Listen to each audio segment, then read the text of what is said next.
ప్రధాని మోడీ దేశ ప్రజలకైతే షాక్ ఇచ్చిన పరిస్థితి. ఈరోజు తెల్లవారుజాము నుంచి పెట్రోల్ ధరలు మరియు డీజిల్ ధరలు పెంచుతామని చెప్పేసి ప్రకటన వచ్చింది. ప్రస్తుతం నేను ఎర్రమంజిల్ దగ్గర ఒక పెట్రోల్ పంప్ దగ్గర ఉన్న చూస్తున్నారు కదా.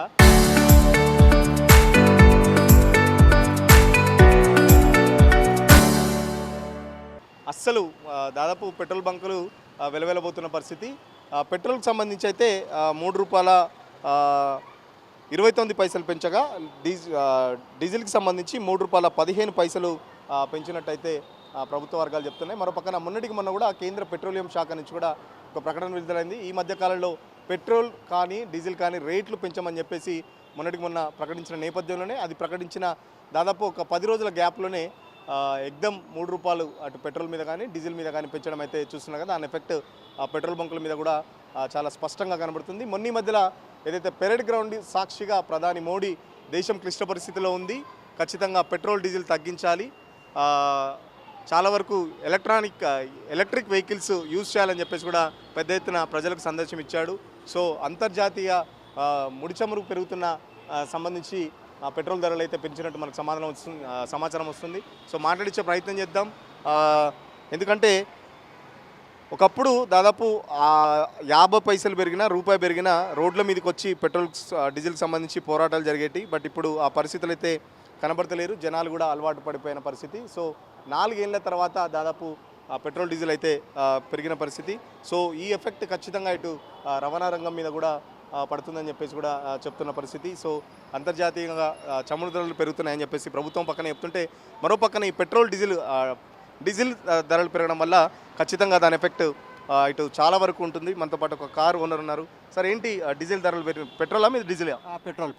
సో ఎట్లా చూస్తున్నారు? మొన్నటి వరకు పెట్రోల్ రేట్స్ పెంచమని చెప్పేసి ఆటోమేటిక్గా మళ్ళీ ఈరోజు పెంచడం జరిగింది. అంటే పెంచడం అన్నది ఇంకా తప్పించుకోలేని ఇదండి అది. ఎందుకంటే ఇప్పుడు ఉన్న కండిషన్స్, వరల్డ్ వైడ్ కండిషన్స్ ఏదైతే ఉన్నాయో దాని ప్రకారం చెప్పాలంటే పెంచాలండి.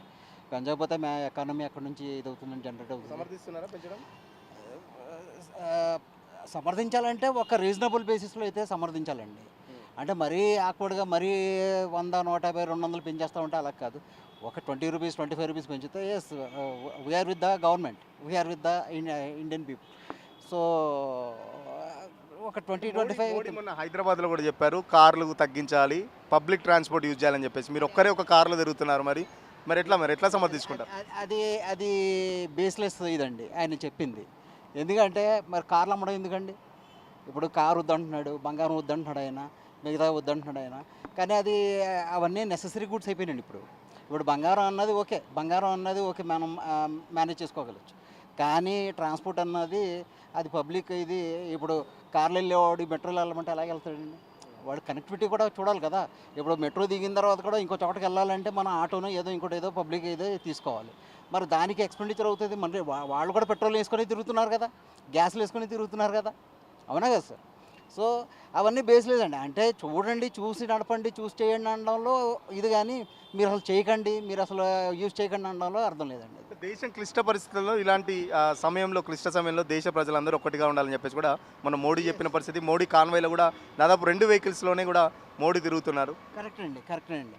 ఇప్పుడు ఇండియాలో ఉన్న 543 లోక్సభ ఎంపీలు కానీ, తర్వాత స్టేట్ లెజిస్లేచర్స్లో ఉన్న వీళ్ళు కానీ వాళ్ళ వెహికల్స్ తగ్గించేసుకుంటే సరిపోతుందండి మనకి.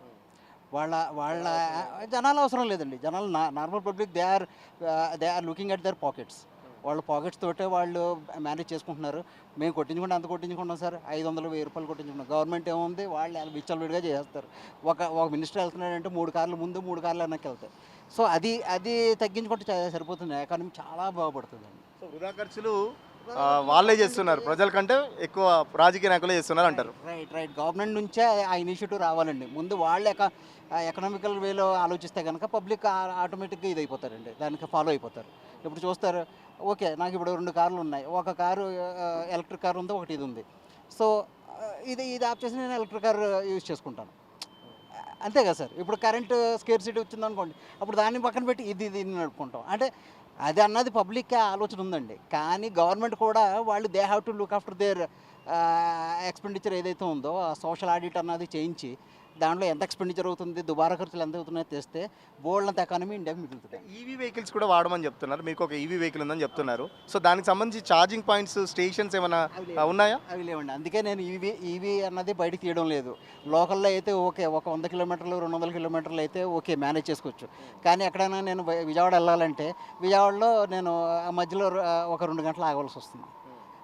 ఏ సూర్యాపేటలోనో లేకపోతే ఏ కోదాడలోనో ఆగి నేను చేయించుకోవాల్సి వస్తుంది. 2 అవర్స్ 3 అవర్స్. అది కూడా ఒకటే పాయింట్ ఉంటుంది, 2 కార్లు ఉంటాయి ముందు. సో ఒక్కొక్క కారు 1 గంట తీసుకున్నా సరే 2-3 గంటలు నాకు బ్లాక్ అయిపోతుంది. సో ఈవీ అన్నది ఏంటంటే ఇంకా చాలా డెవలప్ అవ్వాలండి. ఎందుకంటే ఇన్ఫ్రాస్ట్రక్చర్ దానికి ఇది లేదండి. ఏంటంటే పాయింట్స్, స్టేషన్ ఛార్జింగ్ పాయింట్స్ కానీ అవన్నీ స్టేషన్స్ కానీ ఛార్జింగ్ స్టేషన్స్ అయితే లేవండి. సో అది ఎప్పుడైతే మీకు డెవలప్ అవుతాయో మంచి ఇది అవుతుందో డెఫినెట్గా ఈవీ కూడా సక్సెస్ అవుతుంది. సో ఇప్పుడు ఎన్ని లీటర్స్ పెట్రోల్ కొట్టించుకున్నారు? గతంలో ఎంత ఉండే, మీరు ఇప్పుడు ఎంత కొట్టించుకున్నారు? ఎంత భారం పడింది మీకు ఇప్పుడు? నేను యాక్చువల్లీ ఇప్పుడు ఒక 700 రూపీస్ పెట్రోల్ కొట్టించానండి. 800 రూపీస్ది నాకు 7 లీటర్స్ వచ్చింది. 7 లీటర్స్ వచ్చింది. అంటే ఏంటంటే ఒకటి సార్, ఇప్పుడు ఎక్స్పెండిచర్ అన్నది ప్రతి చోట జరుగుతుంది, ఖర్చులు అవుతున్నాయి. సో ఇది కూడా it's also a part of our routine life అండి. సో ఇందులో ఏమీ ఇది లేదు. పెంచాలండి, గవర్నమెంట్ కూడా పెంచాలి. ఎందుకంటే దానికి కూడా రెవెన్యూ రావాలి, అది కూడా చేయాలి. At the same time Modi చెప్పినట్టు ఎకనామికల్ వేలో ఆలోచించండి, అందరూ దుబారా ఖర్చు చేయకండి, పెట్రోల్ కొట్టించకండి, వెహికల్స్ అన్న ఒక లెవెల్ దాకా ఓకేనండి. ఇప్పుడు మేము కూడా ఆలోచిస్తాం. ఇప్పుడు నాకు నెలకి 10,000 పెట్రోల్ కొట్టించామండి, నేను ఇప్పుడు 3,000కి రెస్ట్రిక్ట్ చేసుకుంటా, అంటే మినిమైజ్ చేసేసుకుంటాను నేను, అంతే కదా సార్. సో కంట్రోల్ చేసుకుంటాం. కుదరదు సార్, అది అవ్వదు సార్ అది. ఎందుకంటే ఇప్పుడు ఆయన నూనె కూడా తగ్గించేయమన్నాడు. ఇంట్లో నూనె కూడా వాడకండి, నూనె కూడా తగ్గించండి. అదంతా ఎందుకు చెప్తున్నాడో తెలియదు. అదంతా ఏంటంటే it is going wrong way in the public. నూనె తగ్గించేయండి అంటే రేపు బట్టలు కూడా మీరు వేసుకోకుండా అంటే దేర్ ఇస్ నో పాయింట్. అవునా కదా sir? So these are all rates అందుకే పెంచాలనుకుంటున్నాను. ఎందుకంటే ప్రజలు ఎవరు వాడద్దు, రేట్స్ ఆటోమేటిక్గా హైక్ అయితే ప్రజలు దూరం అవుతారు. దానికి సంబంధించి ఆ ఆలోచనతో ఏమన్నా రేట్లు పెంచాలనుకుంటున్నారా? సార్ ఇప్పుడు ఏదైతే ఇంటర్నేషనల్ క్రైసిస్ ఏదైతే నడుస్తుందో, ఆన్గోయింగ్ వార్ కానీ అది కానీ, దానివల్ల ఏంటంటే ఇప్పుడు ఇంతకుముందు మనకి పెట్రోల్ కానీ ఇవన్నీ ఏదైతే ఫ్యూయల్స్ వచ్చాయో బయట నుంచి, we use to get it on the credit ఒక 2 months 3 months వాళ్ళకి ఒక క్రెడిట్ లిమిట్ ఇచ్చేవారు. ఇప్పుడు ఏమైందంటే ఈ వారం వల్ల ఏమైందంటే వాళ్ళు క్యాష్ అండ్ క్యారీ చేసేసారు. క్యాష్ అండ్ క్యారీ చేసినప్పుడు మన ఫారెన్ రిజర్వ్స్ అన్ని దాని మీదకి డైవర్ట్ చేయాల్సి వస్తుంది. ఇప్పుడు దాకా ఏం చేస్తున్నారు మన వాళ్ళు, గోల్డ్ మీద ఫారెన్ కరెన్సీ అంతా డైవర్ట్ చేసేవారు. ఎందుకంటే మన వాళ్ళు గోల్డ్ ఎక్కువ యూజ్ చేస్తారు. దానివల్ల ఏంటంటే మొత్తం ఫారెన్ దీంట్లోకి వెళ్ళిపోయేది మొత్తం. అయితే ఇప్పుడు గోల్డ్ తగ్గించమన్నది మోడీ అందుకేనండి. ఎందుకంటే ఫారెన్ రిజర్వ్స్ని ఇది పెట్టుకోగలిగితే దీన్ని ఇటువైపు డైవర్ట్ చేసి తీసుకుని వద్దని చెప్పి ఆలోచన మంచిదే, ఆలోచన మంచిదే. కానీ ఆయన మిగతా ఆస్పెక్ట్స్ ఏదైతే చెప్పాడో, పబ్లిక్ ట్రాన్స్పోర్ట్ ఆఫ్ చేసేయండి, మీరు దానికి వెళ్ళండి, ఏంటంటారు నూనె తగ్గించండి అని, those are all bullshit. Okay sir, thank you. ఖచ్చితంగా మోడీ ఏదైతే మొన్నటి పిలుపునిచ్చారో ఖచ్చితంగా అది దేశ ప్రజలైతే ఎవరు మెచ్చుకోదగ్గ అంశం కాదు. ఎందుకంటే ముందు ఏదైతే 543 ఎంపీలు ఉన్నారు దేశంలో, దాదాపు అన్ని రాష్ట్రాల్లో ఎమ్మెల్యేలు కానీ మంత్రులు కానీ, సో వాళ్ళు వృధా ఖర్చులు. ఎందుకంటే ఒక వెహికల్ పోతే దానికి సంబంధించి ముందు ఒక 3 వెహికల్, వెనకాల ఒక 3 వెహికల్స్, ఇట్లా పెద్ద ఎత్తున పెట్రోల్ కానీ డీజిల్ కానీ వేస్ట్ చేస్తున్నారు. సో ముందు వాళ్ళు కంట్రోల్ చేసుకుని తర్వాత ప్రజలకు చెప్పాలని చెప్తున్న పరిస్థితి. సో అంతర్జాతీయంగా ఏదైతే చమురుకు సంబంధించి ప్రాబ్లమ్స్ ఉన్నాయో దానికి అనుగుణంగానే పెట్రోల్ రేట్లు కానీ డీజిల్ రేట్లు కానీ హైక్ చేశారని చెప్పేసి ప్రజలు కూడా భావిస్తున్నారు. సో చూస్తున్నారు కదా, ఇప్పుడిప్పుడే కొద్దిగా జనాలు అయితే పెట్రోల్ కొట్టించుకుంటున్న పరిస్థితి. చాలా వరకు ఎఫెక్ట్ అయితే చాలా బంకులు, మొన్నటిదాకా ఏంటంటే బంకుల వద్ద భారీగా లైన్లు అయితే చూసాం. బట్ ఇప్పుడు అర్ధరాత్రి ఏదైతే పెంచిన తర్వాత, అర్ధరాత్రి అనౌన్స్మెంట్ తర్వాత ఈరోజు పొద్దున్నుంచే, గతంలో ఎప్పుడన్నా రేట్లు పెంచితే ఆ రోజు అర్ధరాత్రి నుంచి అమలవుతాయని చెప్పిన పరిస్థితి. బట్ ఈరోజు తెల్లవారుజాము నుంచి 6 గంటల నుంచి పెరిగిన రేట్లు అమల్లోకి వస్తాయని చెప్పిన సందర్భంగా పెట్రోల్ సంబంధించి వినియోగదారులు కూడా షాక్ అయినట్టయితే కనబడుతుంది. సో మరింత మంది మాట్లాడించే ప్రయత్నం చేద్దాం. ఎంత పెట్రోల్ రేట్లు 3 రూపాయలు పెరిగినాయి కదా, ఏం చెప్తాం మరి గవర్నమెంట్కి? తక్కువ వేసుకుంటున్నాం సార్. ఇక గతంలో ఎంత వేసుకున్నాయి, ఇప్పుడు గతంలో ఫుల్ ట్యాంక్ చేసుకునేది, ఇప్పుడు సగం ట్యాంక్తో నడుపుతున్నాం. ఎంత పెరిగింది మరి ఇక రేటు పెరిగింది సార్, 3.5 అంటున్నారు. మరి ఇంకెంత ఇప్పుడైతే మోడీ పెంచాను, 5 రాష్ట్రాల ఎన్నికలు అయిపోయిన తర్వాత మళ్ళీ పెంచండి కదా, ఎట్లా అనిపిస్తుంది మరి? ఇంక పెంచుతూనే ఉంటారు సార్, ఇంకేం చేద్దాం దానికి. మనం ఏమనడానికి లేదు. ఇక ఏమన్నా అంటే ఇది ఉంది, అందుకొరకు మోడీ చెప్తుండే పబ్లిక్ ట్రాన్స్పోర్ట్ యూజ్ చేయాలి, బండ్లు కార్లలో తిరగొద్దు జనాలు అని చెప్తున్నాడు. దేశం క్లిష్ట పరిస్థితిలో ఉన్నది. ఇప్పుడు ఏమి ఇట్లా తిరుగుతాం మరి ఇక ఇదేమో కొనుక్కున్నావు ఇక ఇది ముళ్ళకి పెట్టాలనా ఇక మళ్ళీ పనులకి వెళ్ళాలా అది సార్. చూస్తున్నారు కదా, ఖచ్చితంగా ఎవరైనా కూడా ఓన్ వెహికల్ ప్రిఫర్ చేస్తారు. ఈ బస్సుల్లో కానీ మెట్రో ట్రైన్లో వెళ్ళినా కూడా తగినంత కనెక్టివిటీ లేదని చెప్పేసి కూడా చాలా వరకు చెప్తున్న పరిస్థితి. సో మనతో పాటు ఇంకొంతమంది ఉన్నారు, మాట్లాడించే ప్రయత్నం చేద్దాం. చాలా వరకు అయితే గతంలో ఫుల్ ట్యాంక్ పోసుకునే వాళ్ళు ఇప్పుడు హాఫ్ ట్యాంకే పోసుకుంటారని చెప్పేసి చెప్తున్న పరిస్థితి. బ్రదర్, ఎంత పెట్రోల్ కొట్టించుకున్నావు? గతంలో ఎంత కొట్టించుకున్నావు, ఇప్పుడు ఎంత కొట్టించావు? 340 అప్పుడు మీద ఇప్పుడు కొంచెం తక్కువ వస్తుంది అంతే. ఏం చేస్తాం అన్న, ఏం చేయలేము మనం. ఎవడు ఎట్లా చేస్తాడో అట్లా ఇది అవుతుంది, ఎవడు ఎట్లా ఇది అట్లా ఇది అవుతుంది. ఇంకేం చెప్తాం. ఆయన గారు చూస్తేనేమో అంతంత పెంచుతాడు, మేము చూస్తేనేమో వచ్చేదే ఏదో తక్కువ వస్తుంది మా శాలరీలు. దాంట్లో పెట్రోల్కి పోయి దానికి దీనికి పోతే ఇంకేం చేయాలి. అప్పుడు అన్నీ కొంచెం పర్లేదు తక్కువ ఉండే, మొత్తం పెంచేస్తే ఇంకేం చేస్తామన్నా. 4 ఏళ్ళ తర్వాత పెంచినామని చెప్పి చెప్తున్నాను. అంతర్జాతీయంగా ఇప్పుడు అక్కడ ఇరాన్ యుద్ధం జరుగుతుంది కదా, పెంచలేని పరిస్థితి, కంపల్సరీ ప్రజల మీద భారం వేయక తప్పదని చెప్పేసి కేంద్ర ప్రభుత్వం చెప్తుంది. అయ్యే వాళ్ళు ఎన్నైనా చెప్తారన్న, వాళ్ళకేముందన్న, ఇంట్లో కూర్చొని వేసేసుకొని చెప్తారు. ఎవరైనా చెప్తారు, నేను కూడా ఇంట్లో వేసుకొని కూర్చొని చెప్తాను. అంత పెరిగింది, అంత తగ్గుతుంది, అంత కొట్టించుకున్నా అంటే ఏం చెప్తాం. ఎండలో తిరిగేటోడు తెలుస్తుంది, కష్టపడేటోడు తెలుస్తుంది, పొద్దున్న వెళ్ళి సాయంత్రం వచ్చేటోడు తెలుస్తుంది. ర్యాపిడో పరిస్థితి ఎట్లా ఉంటుందో చెప్పలేము, మళ్ళీ కాలు డీజిల్ ఎట్లా ఉంటుందో చెప్పలేము, ఎట్లా ఇదవుతాడో చెప్పలేము. అలాంటి ఏడ ఇంట్లో కూర్చుంటారు, స్టాక్ మార్కెట్ అది ఇది అని చెప్పుకొని ఇంట్లో కూర్చొని అలా సంపాదిస్తాడు. మాకు అలా లేదు కదా అన్న, మేము పొద్దుట వెళ్ళి సాయంత్రం వస్తాయి కానీ ₹1 రాదు. పెరుగుతున్నాయి మరి, నీ జీతం ఏమైనా పెరుగుతుందా మరి? మా జీతాలు ఏడా పెరుగుతాయి అన్న, వాళ్ళు పెంచరు మాకు పెరగవు. ఏం చెప్తాం, మళ్ళీ వాళ్ళు మాత్రం బాగానే సంపాదించుకుంటారు, మాది పెరగదు. ఇట్లా నడుస్తుంది. గవర్నమెంట్ ఎలక్ట్రిక్ వెహికల్స్ యూజ్ చేయాలి, పెట్రోల్ డీజిల్ తగ్గించాలని చెప్తున్నాడు. చెప్పాలంటే పెట్రోల్ బండ్లే అన్న. ఎలక్ట్రికల్ వెహికల్స్ అంటే ఎక్కడ అయిపోతే చెప్పలేం. చాలామందిని చూస్తున్నాను నేను, బండి తోయొద్దు అంటారు. కొంతమంది ఏమంటారు బండి తోయొద్దు, బ్యాటరీ ఖరాబ్ అవుతుంది, లేదంటే బ్యాటరీ వైర్లు ఖరాబ్ అవుతాయి అని చెప్తారు. తీరా చూస్తే బ్యాటరీ కొందామని చూసినా కూడా వాళ్ళు చెప్పిన మాటలకి కొంత బుద్ధి అవుతుంది.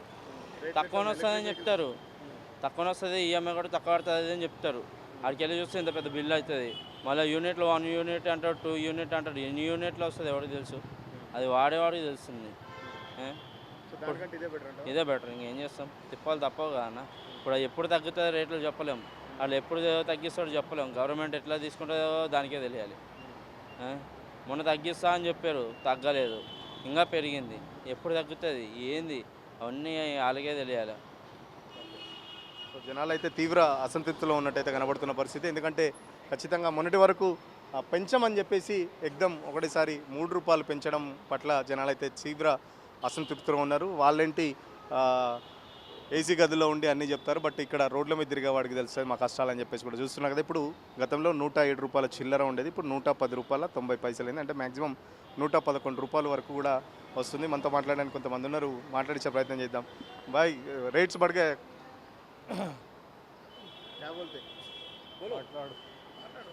చెప్పండి సార్, మీరు చెప్పండి, ఎంత పోయించుకునే వాళ్ళు ఎంత పోయించుకున్నారు, ఎట్లా అనుకోవాలి? ఎప్పుడు ట్యాంక్ ఫుల్ చేసేవాడిని, ఇప్పుడు హాఫ్ వచ్చిన, ఇంకొన్ని రోజులు అది కూడా తగ్గింది. ఎలక్ట్రిక్ బండి చేసుకుంటున్నా, అది తీసుకుంటే దాని మీద ఎంత ఎంత భారం పడింది ఇప్పుడు మీకు? ₹3 ₹4 పెరిగింది కదా, ఈ పెరిగిందంతా భారం పడేట కదా సార్. ఇంతకుముందు ఉన్న దానికన్నా పెరిగిందంటే భారం. మళ్ళీ ఎప్పుడు తగ్గుతుందో చూడాలి. ఏం చెప్తారు మరి మోడీకి? ఏం చెప్పమంటారు సార్, వాళ్ళ పెద్దలు వాళ్ళు ఏం చేస్తే అది నడుస్తుంది. మనం ఎంత చెప్పినా మనం చెప్పినా కానీ వాళ్ళు మారరు కదా. వాళ్ళ బుద్ధి ఎప్పుడు ఎట్లుంటే అట్లా మారుతుంది. అది అంటే బయట అక్కడ యుద్ధాలు జరుగుతున్నాయి, అందుకే పెంచాల్సి వస్తుంది అని అంటున్నారు. ఈ అన్ని రాష్ట్రాలు అన్ని దేశాలు పెరిగినాయి, మన దగ్గరనే తక్కువ ఉంది. ఈసారి మన దగ్గర కూడా పెరిగింది. అది సో ప్రజల నుంచి అయితే చాలా మిశ్రమ స్పందన వస్తుంది. మ్యాక్సిమం అయితే జనాలు తిట్టుకుంటున్న పరిస్థితి. ఎందుకంటే మొన్నటి వరకు రేట్లు పెంచమని చెప్పేసి ఇప్పుడు రేట్లు పెంచారు. మరోపక్కన కొంతమంది కస్టమర్లు మాత్రం అంతర్జాతీయంగా ఇబ్బందులు ఉన్నాయి కాబట్టి, అటు ఇరాన్ యుద్ధం నడుస్తుంది కాబట్టి, సో ఖచ్చితంగా మనం అర్థం చేసుకోవాలని చెప్పేసి కూడా చెప్తున్న పరిస్థితి. ఒకవేళ మోడీ అన్నట్టు ఈవీ వెహికల్స్ కనుక యూజ్ చేయాల్సి వస్తే చాలా వరకు పవర్ స్టేషన్స్, ఛార్జింగ్ పాయింట్స్ కానీ లేకపోతే ఛార్జింగ్ స్టేషన్స్ పెద్ద సంఖ్యలో సిటీలతో పాటు ఏదైనా ఊరికి వెళ్ళాలంటే, సపోజ్ ఇప్పుడు విజయవాడకి వెళ్ళాలన్నా లేకపోతే ఇటు సైడ్ వెళ్ళాలన్నా చాలా వరకు ఛార్జింగ్ స్టేషన్స్ లేవు. ఉన్న 1-2 ఛార్జింగ్ స్టేషన్ల వద్ద కూడా పెద్ద క్యూ లైన్ ఉంటుంది కాబట్టి ఈవీ వెహికల్స్ ఎవరు ప్రిఫర్ చేయట్లేదని చెప్పేసి కూడా కస్టమర్ చెప్తున్నారు. సో రాను రాను ఈవీ వెహికల్స్ పెరుగుతాయని చెప్పేసి చెప్తున్నప్పటికీ దానికి సంబంధించి పెద్ద ఎత్తున ఇన్ఫ్రాస్ట్రక్చర్ క్రియేట్ చేస్తే మాత్రం ఖచ్చితంగా జనాలు కూడా ఈ పెట్రోల్ డీజిల్ వెహికల్స్ వదిలిపెట్టి ఈవీ కూడా షిఫ్ట్ అయ్యే అవకాశం ఉందని చెప్పేసి చెప్తున్న పరిస్థితి. బట్ ఈవీ వెహికల్స్ సంబంధించి కూడా చాలా వరకు అటు కార్లు కానీ టూ వీలర్స్ కానీ చాలా ఎక్కువ రేట్స్ ఉన్నాయి. సో రేట్స్ కూడా తగ్గిస్తే ఈవీ అందరికీ అందుబాటులోకి ఉండే ధరలకు తీసుకొస్తే మాత్రం ఖచ్చితంగా దానికి సంబంధించి ఒక పక్కన కేంద్ర రాష్ట్ర ప్రభుత్వాలు ఈవీల మీద చాలా వరకు సబ్సిడీలు ఉన్నాయని చెప్పినా కూడా గ్రౌండ్ లెవెల్లో ఆ సబ్సిడీలు అందడం లేదు. సో ఈవీలకు సంబంధించి ఇంకా సబ్సిడీలు ఎక్కువ శాతం ఇస్తే మాత్రం ఖచ్చితంగా ఈవీలకు కూడా షిఫ్ట్ అవుతామని చెప్పేసి చెప్తున్న పరిస్థితి. సో చూస్తున్నాం కదా, ఏ బంక్లో చూసినా కూడా మొత్తం దాదాపు ఇదే పరిస్థితి. అసలు ఎవరు కస్టమర్లు ఉండట్లేదు. దాదాపు బంకులన్నీ వెలవెలబోతున్నాయి. మొన్నటి వరకు కూడా పెట్రోల్ డీజిల్ కొరత అని చెప్పేసి బంకుల వద్దల కిలోమీటర్ మేర లైన్లు చూసాం. ఇప్పుడు చూస్తే కనీసం బంకుల వద్ద 10-20 బండ్లు కూడా లేని పరిస్థితి. సో మాట్లాడించే ప్రయత్నం చేద్దాం. బ్రదర్, ఎంత మీ పెద్ద ట్యాంక్ మరి ఎంత కొట్టించుకున్నారు పెట్రోల్? 350. 350. ఎంత పెరిగింది తెలుసా? ఐడియా ఉందా? ఐడియా లేదండి. 3 రూపీస్ పెరిగింది పెట్రోల్. Oh my God. ఏం చెప్తారు మరి? ఇక చెప్పడానికి ఏముంది, గవర్నమెంట్ ఎట్లుంటే దాంతోనే ఫాలో అవ్వాలి మనం. అబ్జర్వ్ కూడా చేయలేదా మీరు? కనీసం రేటు కూడా తెలియదా మీకు పెరిగిన విషయం కూడా? తెలీదు. అంటే నేను ఎప్పుడు 3 డేస్కి ఒకసారి 350 పోయించుకుంటా. సో అది ఫిక్సింగ్, ఆ రేట్ ఎప్పుడు చూడలేదు నేను. ఎంత రేట్ పెరిగినా మనం 350. అంతే, నా 3 డేస్కి ఒకసారి 350 పోసుకుంటాను నేను. ఈవీ వెహికల్స్ వాడమని చెప్తున్నారు మోడీ. ఈవీ వెహికల్స్ వాడాలి, బట్ అప్పుడు మనకు ఎకానమీ వచ్చేది పెట్రోల్ త్రూ. ఈవీ వెహికల్ వాడితే మన పొల్యూషన్ తగ్గుతుంది. బట్ మార్కెట్ ఎట్లుందంటే ఈ వెహికల్ వాడమంటే దానికి జనరేటర్ పెట్టి మరి జనరేటర్తోనే ఆ ఈవీని జనరేట్ చేస్తారు. ఆ జనరేటర్కి మళ్ళీ కావాలి డీజిలే. ఆ జనరేటర్ రన్ చేయాలంటే డీజిలే కావాలి. మళ్ళీ ఇంపోర్ట్ ఎక్స్పోర్ట్లో ఏమి ఇష్యూ ఉందో మనకు తెలియదు. అది అంటే పబ్లిక్ ట్రాన్స్పోర్ట్ యూజ్ చేయాలి, పెట్రోల్ డీజిల్ వాడకం తగ్గించాలి దేశవ్యాప్తంగా. చాలా మంచిది. అప్కమింగ్ జనరేషన్స్కి మనం చాలా ఫేవర్ చేసిన వాళ్ళం అవుతాం. ఇప్పుడు example like Japan, 110% everything is EV. So అక్కడున్న డిగ్నిటీ, ఇక్కడున్న డిగ్నిటీ ఉన్నాయా మరి? అంత ఇన్ఫ్రాస్ట్రక్చర్ ఉందా ఈవీకి సంబంధించి? ఛార్జింగ్ స్టేషన్స్ కానీ ఛార్జింగ్ స్టేషన్స్ అంటే ఐ డోంట్ యూస్ ఈవీ. ఇప్పుడైతే వరకు యూజ్ చేయలేదు. బికాస్ మార్కెట్లో కొన్ని ఇన్సిడెంట్స్ అయినాయి, ఆ బ్యాటరీస్ పేలడం, బండ్లు కాలడం. సో ప్రజలు భయపడుతున్నారు. దాన్ని మ్యాక్సిమం ప్రిఫర్ చేస్తలేరు. ఏదో లోకల్ ఇంటి దగ్గర దిగడానికి మాత్రమే యూజ్ చేస్తున్నారు ఈవీ బైక్స్. లాంగ్ డ్రైవ్ అయితే కష్టం అవుతుంది. ఈవీ స్టేషన్స్ హైవేలలో ఉంటే ఇంకా యూజ్ అవుతుంటేనేమో మేబీ. మై సజెషన్ అంతే. Thank you. సో చూస్తున్నాం కదా, ఈవీ కేవలం లోకల్లో తిరగడానికి మాత్రం పనిచేస్తుంది, హైవేలో మాత్రం పనిచేయడానికి లేదు. ఎందుకంటే చాలా వరకు ఈ సమ్మర్లో కూడా చాలా వరకు పేలిన సంఘటనలు చూసాం. బండ్లు వెళ్ళడం కానీ బ్యాటరీలు వెళ్ళడం కానీ చూసామని చెప్పేసి చెప్తున్న పరిస్థితి. ఖచ్చితంగా రానున్న కాలం ఈవీదే అని చెప్పేసి చెప్తున్నప్పటికీ దానికి సంబంధించి పెద్ద ఎత్తున ఇన్ఫ్రాస్ట్రక్చర్ క్రియేట్ చేస్తే మాత్రం జనాలు ఈవీకి మళ్ళడానికి జనాలు కూడా సిద్ధంగా ఉన్నామని చెప్పేసి కూడా చెప్తున్న పరిస్థితి. సో ఇది పెట్రోల్ డీజిల్ మరియు రేట్లకు సంబంధించి నగరవాసులు అయితే చాలా వరకు ఇబ్బంది పడుతున్న పరిస్థితి. నగరవాసులు అయితే తీవ్రంగా వ్యతిరేకిస్తున్నారు.